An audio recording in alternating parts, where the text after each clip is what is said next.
नमस्कार दोस्तों, मेरे चैनल में आप लोगों का स्वागत है। आज हम लोग बात करेंगे अपने जैन धर्म से संबंधित महावीर जी की शिक्षाओं की। मैंने अपने पहले वीडियो में आप लोगों को जैन धर्म के तीर्थकर स्वामी महावीर और श्री पार्श्वनाथ जी के बारे में पूरी जानकारी दी है। उम्मीद करता हूँ वे आपको बहुत अच्छी लगी होंगी। उसी श्रृंखला में आज मैं प्रस्तुत करूंगा महावीर जी की शिक्षाएं। दोस्तों, महावीर जी भगवान के अस्तित्व को नहीं मानते। महावीर ईश्वर के अस्तित्व में विश्वास बिल्कुल नहीं करते हैं। वह भगवान को सृष्टि का कर्ता धर्ता नहीं मानते हैं। अगर महावीर जी के विचारों पर ध्यान दिया जाए तो महावीर जी कहते हैं कि मनुष्य की आत्मा में जो कुछ महान है और जो शक्ति तथा नैतिकता है वही भगवान है। तो इस प्रकार इनके इस विचारों पर आप लोग थोड़ा सा ध्यान देना। महावीर जी यज्ञ और मंत्रों के विचार विधान को केवल समय नष्ट करने वाला बताते हैं। वे कहते हैं कि इन चीज़ों का कोई महत्व नहीं है, इससे केवल समय ही नष्ट होता है। महावीर जी का मानना है कि ये जो संसार है ये दुख मूलक है और मनुष्य अपनी वृद्ध अवस्था और मृत्यु से ग्रस्त रहता है। व्यक्ति को सांसारिक जीवन की जो इच्छाएं हैं, तृष्णाएं हैं, वो घेरे रहती हैं और यही सचमुच पूछा जाए तो उसके निर्वाण में सबसे बड़ी बाधक सिद्ध होती है। महावीर जी का विचार है कि ईश्वर इस सृष्टि का कर्ता नहीं है, बल्कि संसार एक वास्तविक तथ्य है और ये अनादिकाल से विद्यमान है। जैन धर्म की मान्यताओं के अनुसार हर व्यक्ति अपने अपने कर्मों के अनुसार कर्मफल भोगते हैं और कर्मफल ही जन्म तथा मृत्यु का कारण है। वे कहते हैं कि अगर कर्मफल से छुटकारा मिल जाए, अर्थात कर्मफल से छुटकारा पाकर ही व्यक्ति निर्वाण की ओर अग्रसर हो सकता है और इसके लिए वे आवश्यक बताते हैं पूर्व जन्म के संचित कर्म को। अर्थात उनके अनुसार अगर पूर्व जन्म के संचित कर्म को समाप्त किया जाए और वर्तमान जीवन में कर्मफल से विमुख रहा जाए तो निश्चित रूप से निर्वाण की प्राप्ति हो सकती है। महावीर स्वामी जी अपने त्रिरत्न अनुशीलन को आवश्यक मानते हैं। उनके इस त्रिरत्न अनुशीलन में महावीर जी का जो जौर होता है वो होता है सम्यक ज्ञान, सम्यक दर्शन और सम्यक चरित्र। ये तीनों नैतिक चरित्र के लिए बहुत जरूरी हैं। इन तीन तथ्यों को तीन रत्नों के नाम से भी पुकारा जाता है। महावीर जी ने अपने अनुयायियों से इन तीन रत्नों को अपनाने के लिए कहा है। महावीर जी का विश्वास था कि इस प्रकार उनका जीवन नैतिक और उच्च बनेगा अगर वे इन तीन रत्नों को फॉलो करते हैं। महावीर जी के अनुसार सत्य को पाने के लिए शरीर को हर प्रकार की यातनाएं दी जानी चाहिए और ये शरीर के लिए आवश्यक है। धीरे धीरे भोजन को कम करके मृत्यु का आलिंगन करना चाहिए और इस मत में आत्महत्या भी स्वीकार्य थी। महावीर जी विवाह का निषेध और ब्रह्मचर्य पर पूरा जोर देते हैं। अनुयायियों के नग्न रहने का आदेश महावीर जी देते हैं। महावीर जी का सबसे ज़्यादा जोर होता है अहिंसा पर। वे कहते हैं कि जिस प्रकार मनुष्य और पशुओं में आत्मा होती है उसी प्रकार आग, पौधों और वायु में भी आत्मा विराजमान करती है। पत्थरों और पौधों में भी मनुष्य के समान सुख और दुख अनुभव करने की शक्ति होती है। इसीलिए महावीर जी कहते हैं कि मनुष्य को किसी भी पशु, पक्षी, पौधों या अन्य किसी भी मनुष्य को किसी भी तरीके से पीड़ित नहीं करना चाहिए, उसको किसी भी तरीके से हिंसा नहीं पहुंचानी चाहिए। महावीर जी के विचारों में कैवल्य की प्राप्ति मनुष्य का सबसे बड़ा उद्देश्य माना गया है। महावीर जी का विश्वास था कि सहज ज्ञान के अभाव में मनुष्य पाप करता है और ये पाप ही मनुष्य को पुनर्जन्म के चक्कर में फंसा देता है।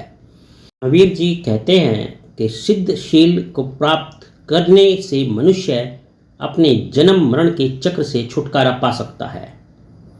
महावीर जी कहते हैं कि हम व्यक्ति दुष्कर्मों को छोड़कर अपने जन्म मरण के चक्र से मुक्ति पा सकते हैं। भगवान महावीर जी तपस्या पर बहुत जोर देते हैं।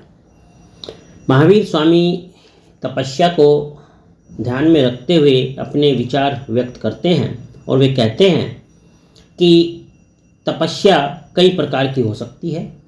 व्रत भोजन के 32 कोरों से एक एक करके एक कोर की ओर आना, भिक्षा, स्वादिष्ट भोजन का त्याग करना, शरीर पीड़न, अनुशीलन, नम्रता और सेवा भाव इत्यादि इत्यादि, इस प्रकार की तपस्याओं पर महावीर जी पूरा जोर देते हैं। तो अगर इस प्रकार देखा जाए तो महावीर जी पंच महाव्रत की बात करते हैं, जिसमें पहला है अहिंसा। अर्थात उनके अनुसार किसी भी तरीके से किसी को हिंसा नहीं पहुंचानी चाहिए, ना तो मन से, न वचन से, न कर्म से और न ही किसी असंगत व्यवहार से। तो इस तरीके से जैन धर्म की जो शिक्षा है उसमें अहिंसा सर्वोपरि है। दूसरा सत्य है। मनुष्य को हमेशा सत्य बोलना चाहिए, मधुर बोलना चाहिए। ऐसा नहीं बोलना चाहिए जिससे कि दूसरे को बुरा लगे या दूसरे के मन को पीड़ा पहुंचाए। तो इसलिए सत्य पर जोर देना चाहिए। तीसरा असत्य है। अस्त्य का मतलब यानी बिना अनुमति के न तो किसी की वस्तु ग्रहण करो, न किसी की वस्तु की इच्छा करो। बिना आज्ञा के किसी के घर जाना, निवास करना या किसी की वस्तु को ग्रहण करना वर्जित है। इसी नियम को जैन धर्म में अस्त्य कहा गया है। चौथा है अपरिग्रह, अर्थात किसी भी प्रकार की संपत्ति एकत्र न करना, यानी संपत्ति को इकट्ठा ना किया जाए। इस पर पूरा जोर दिया जाता है। उनका मानना है कि संपत्ति के मोह से आसक्ति का उदय होता है और ये जो आसक्ति होगी ये निर्वाण में बाधक होगी। और पांचवा है ब्रह्मचर्य। जैन धर्म में ब्रह्मचर्य के अंतर्गत किसी नारी से वार्तालाप, उसे देखना या उसके बारे में सोचना मनाही किया गया है। ये जो पंच महाव्रत हैं, इनमें से जो पहले 4 नियम हैं वे पार्श्वनाथ के समय से ही प्रचलित थे। महावीर जी ने इसमें 5वां व्रत ब्रह्मचर्य जोड़ा। तो इस तरीके से ये जो पंच महाव्रत हैं इनकी बहुत मान्यता है।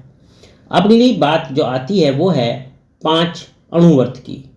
इन 5 अणुव्रत में गृहस्थ जीवन व्यतीत करने वाले जैनियों के लिए भी इन्हीं व्रतों की व्यवस्था है, किंतु इनकी जो कठोरता है उनमें थोड़ी कमी रखी गई है और इसीलिए इन्हें अणुव्रत या पंच अणुव्रत कहा गया है। इसके बाद आते हैं 3 गुणव्रत। तो ये जो 5 अणुव्रत मैंने बताए आप लोगों को, इन 5 अणुव्रत के अतिरिक्त और 3 गुणव्रतों का भी पालन जो है जैन धर्म में किया जाता है। और ये जो 3 गुणव्रत हैं वो इस प्रकार से हैं। नंबर 1, प्रत्येक गृहस्थ को सुविधा अनुसार अपने कार्य क्षेत्र की सीमा निर्धारित करनी चाहिए। दूसरा, केवल योग्य तथा अनुकरणीय कार्य ही करने चाहिए। तीसरा, भोजन तथा भोग की सीमा निर्धारित करके उसका उल्लंघन न करे। तो इस तरीके से ये 3 गुणव्रत जो है बताए गए हैं गृहस्थ जीवन में। अब इसके बाद आते हैं 4 शिक्षाव्रत। 4 शिक्षाव्रत जो हैं वो गृहस्थ के लिए अनुकरणीय बताए गए हैं और इसमें पहला नंबर है देश वृत्ति, अर्थात किसी देश प्रदेश की सीमा से आगे न जाने का व्रत। दूसरा है साम्यिक व्रत। मतलब क्या हुआ इसका कि दिन में 3 बार सांसारिक चिंताओं से मुक्त होकर ध्यान लगाना चाहिए। और तीसरे नंबर पर आता है प्रोपो उद्योपवास अर्थात प्रोपो उद्योपवास मतलब उपवास व्रत करना। अब चौथा आता है व्यावृत्य। व्यावृत्य का मतलब है कि दान पूजा आदि करना। तो इस तरीके से ये 4 शिक्षा व्रत जो है बताए गए हैं गृहस्थ जीवन के लिए। और आखिरी बात मैं आपको बताऊंगा काया क्लेश की। जैन धर्म में काया क्लेश पर बहुत अधिक बल दिया गया है। इसके अंतर्गत उपवास द्वारा आत्महत्या का भी विधान है। इस पद्धति को संलेखना पद्धति एवं निषिद्ध कहा गया है।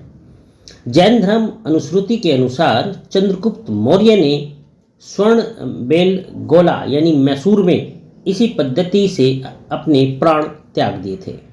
तो ये थी काया क्लेश यानी कि संलेखना पद्धति या फिर निषिद्ध पद्धति।